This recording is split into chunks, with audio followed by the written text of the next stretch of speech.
श्यामा प्यारी की जय हो, जय जय श्री राधे। जो मैं आपको एक लीला आज जो बताने वाला हूँ कि कई वर्ष पहले की बात है कि एक भक्त था, श्री जी के श्रृंगार के समय उपस्थित हुआ। श्री जी के श्रृंगार के समय आरती का उसने आनंद लिया और आरती समाप्त होने के बाद श्री जी के सामने नृत्य करने लगा।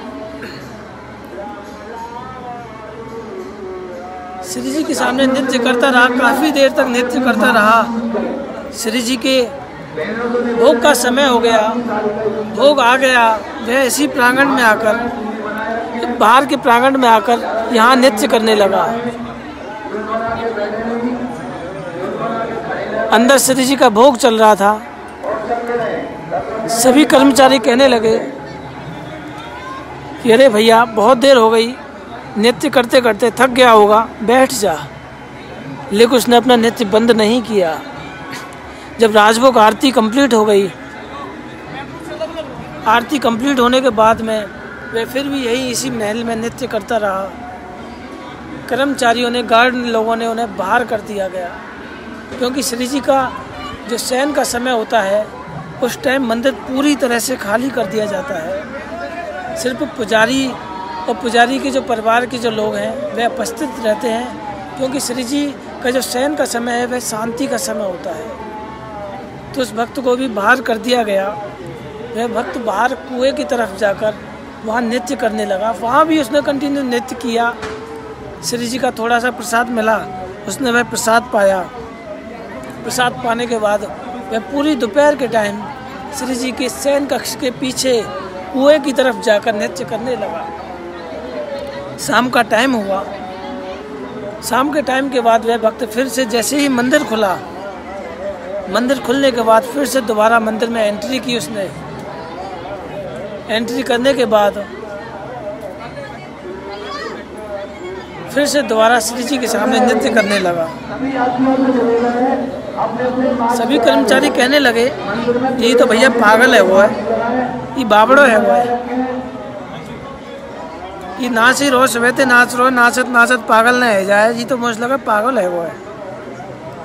पुजारी जी ने उसे देखा, सुबह भी देखा, जब शाम को देखा, संध्या आरती का समय हो गया, शाम को पुजारी जी ने उसके लिए प्रसाद भिजवाया।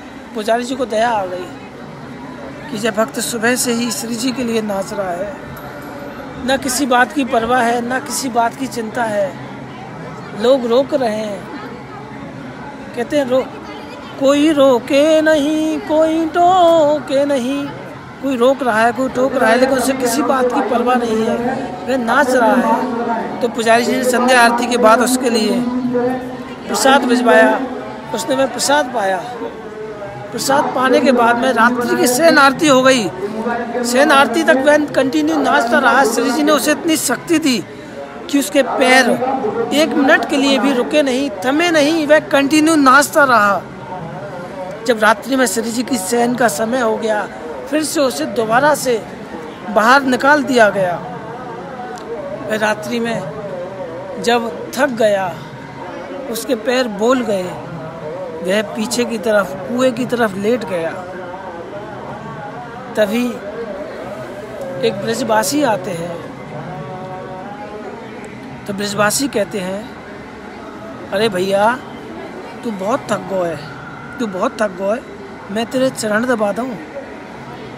तू सुबह ते मंदिर में नाच रहो है, तेने आज बहुत नृत्य किया है, श्री जी को लाडली को तेने इतना रिझायो है, इतनी देर तक तू नाचो है, तो मैं तेरे चरण दबा दूँ।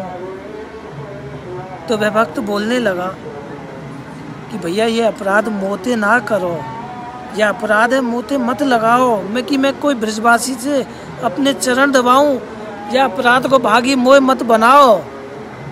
तो वह ब्रजवासी कहवे कि अरे भक्त, मोह तो गोसाई जी ने भेजो है, मोए तो गोसाई जी ने भेजो है कि जा तू वह भक्त के पास जा जो आज सुबह से लेके रात्रि तक मेरे महल में नाचो है, श्री जी के महल में नाचो है, नृत्य करो है। जा तू बाके पास जा, बाके चरण दबा, वो थक गया होगा, तो या की वजह से मोए पुजारी जी ने भेजो है।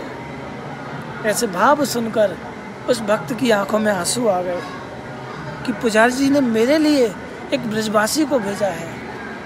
वह रोने लगा, आंखों में आंसू थे, आंख बंद करके वह सोने लगा। वह भक्त उसके जो ब्रजवासी है उस भक्त के पैर दबाने लगा।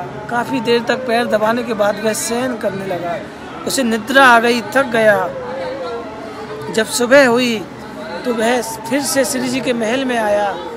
तो महल में आते ही पुजारी जी के चरणों में पड़कर रोने लगा, कहने लगा कि पुजारी जी इतनी कृपा क्यों करी आपने, क्यों आपने मुझे एक ब्रजवासी को भेजा, क्यों ब्रजवासी से तुमने मेरे पैर दबाने के लिए कहा। तो पुजारी जी ने जब जैसे ऐसे ही सुना कि मैंने किसी भक्त को भेजा है तो कहने लगे क्यों रे पागल है वो का तू, मैंने कोई ये ना भेजो, जा तू या मजा के कोई और तो जाके करियो, मैंने कोई ये ना भेजो, जा श्री जी के मंगला को समय हमें मंगला करन दे, हमारे दिमाग का खराब मत करे। तो वह भक्त बोलने लगा पुजारी जी, वह आपका नाम लेने लगा, कहने लगा आपने मुझे भेजा है। तो पुजारी जी सोच में पड़ गए कि मैंने तो किसी को भेजा ही नहीं है। जब श्री जी की मंगला का समय हुआ, पुजारी जी ने श्री जी की मंगला को दर्शन हुए, उसके बाद में वह सोचने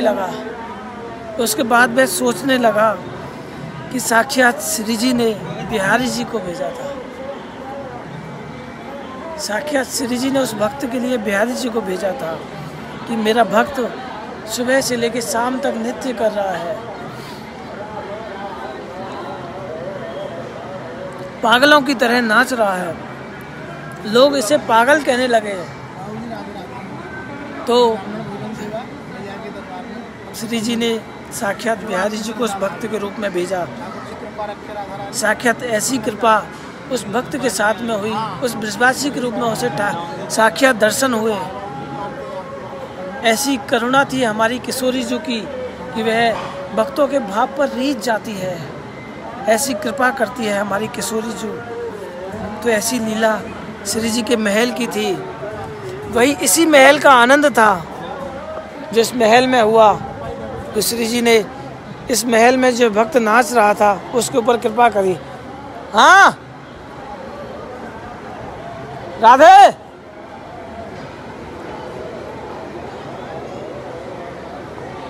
वह इसी प्रांगण में नाच रहा था जिस प्रांगण में नाचकर श्री जी ने उस भक्त के ऊपर कृपा करी। देखिए, अगर पहले भी कहा जिस भक्ति में लोग पागल कहें, देखिए जिस भक्ति में कोई लालसा ना हो, जिस भक्ति में कोई कामना ना हो, और लोग पागल कहने लगे। बोले स्वामी जी महाराज की जय हो। सभी लोग मत्था टेक लीजिए एक बार स्वामी जी महाराज के। जय जय श्री राधे।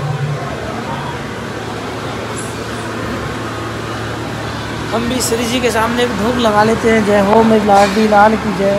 सभी भक्तों पर ऐसे ही कृपा करते रहे।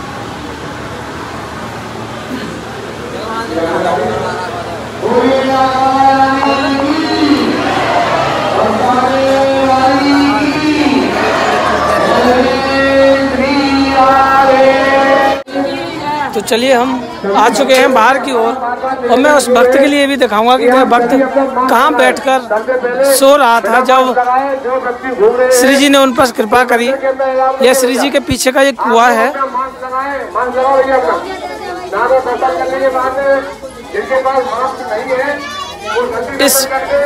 इस कुएं के पास में आकर वह भक्त सोने लगा। इन सीढ़ियों के पास आकर वह सोने लगा। यही सीढ़ियाँ थीं जहाँ वह सो रहा था, और यह श्री जी का शयन कक्ष है। यह श्री जी का शयन कक्ष के पीछे इस जगह वह सोने लगा। यह श्री जी का शिखर है, यह श्री जी का शयन कक्ष है। इसी शयन कक्ष के पास में वह यहाँ भक्त सोने लगा, और सोने के बाद में साक्षात श्री जी ने कृपा करी उनके ऊपर। और ऐसी कृपा करती हैं हमारी किशोरी जो